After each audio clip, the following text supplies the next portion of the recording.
मैं मोहतरम जनाब असदुद्दीन अवैसी साहब से गुजारिश करता हूँ कि वो तशरीफ़ लाएं, अपनी बात रखें। आपने जेपीसी में अपनी बात ताकत से रखी, पार्लियामेंट में भी रखी। अब असदुद्दीन अवैसी साहब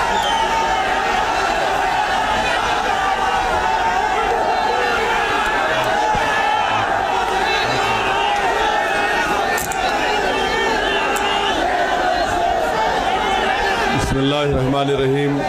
अस्सलाम वालेकुम वरहमतुल्लाहि वबरकातुहू।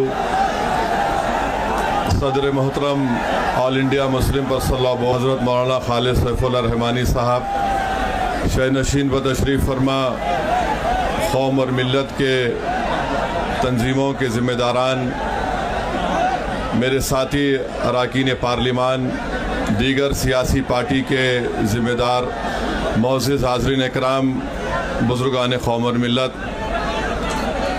मैं सिर्फ आपके सामने ये अर्ज़ करना चाह रहा हूँ कि नरेंद्र मोदी की हुकूमत वक्फ बिल को लाकर क़ानून बनाने की जो कोशिशें कर रही है, उनका मकसद एक ही है, वज़ीर आज़म का मकसद एक ही है कि मस्जिद और मंदिर के नाम पर आवाम हमेशा लड़ते रहे।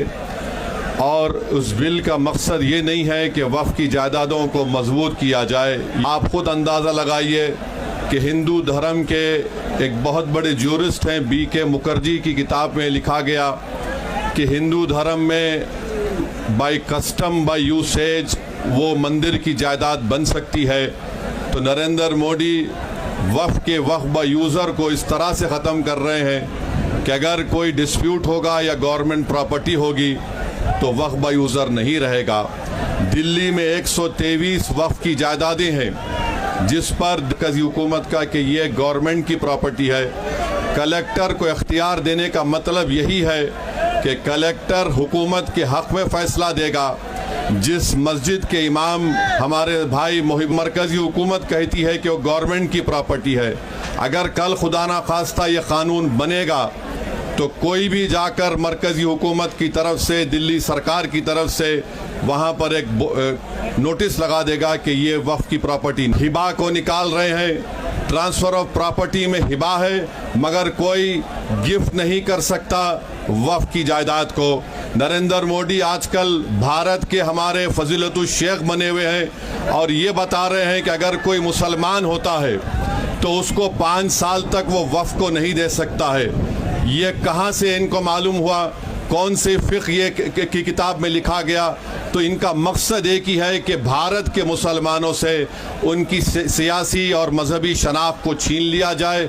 मैं आपको छीनना, इवैक्यू प्रॉपर्टीज़ को छीन लेना, ये मकसद नरेंद्र मोदी की हुकूमत का है। और हम कॉशन कर रहे हैं चंद्रबाबू नायडू को, हमारे पासवान साहब को और नीतीश कुमार तक कायम रहेगी अगर आप इस वक्त नाजुक वक्त में इस बिल की तायीद करेंगे तो आपको मुसलमान कभी नहीं माफ़ करेगा, क्योंकि आपकी तायीद की वजह से ये बिल क़ानून बनेगा। इसलिए हम उनसे भी कह रहे हैं कि आप इस गैर अनकॉन्स्टिट्यूशनल बिल की तायीद मत करिए। हमारा मुतालबा सिर्फ यही है, अगर हिंदू धर्म की प्रॉपर्टीज़ में, मंदिरों में, सिखों के गुरुद्वारा में कोई गैर सिख या गैर हिंदू मेंबर नहीं बन सकता तो मुसलमान के इस वक्त में क्यों बन सकता है? तो ये तमाम चीज़ें हैं। हम उम्मीद करते हैं कि हुकूमत इसका नोटिस लेगी।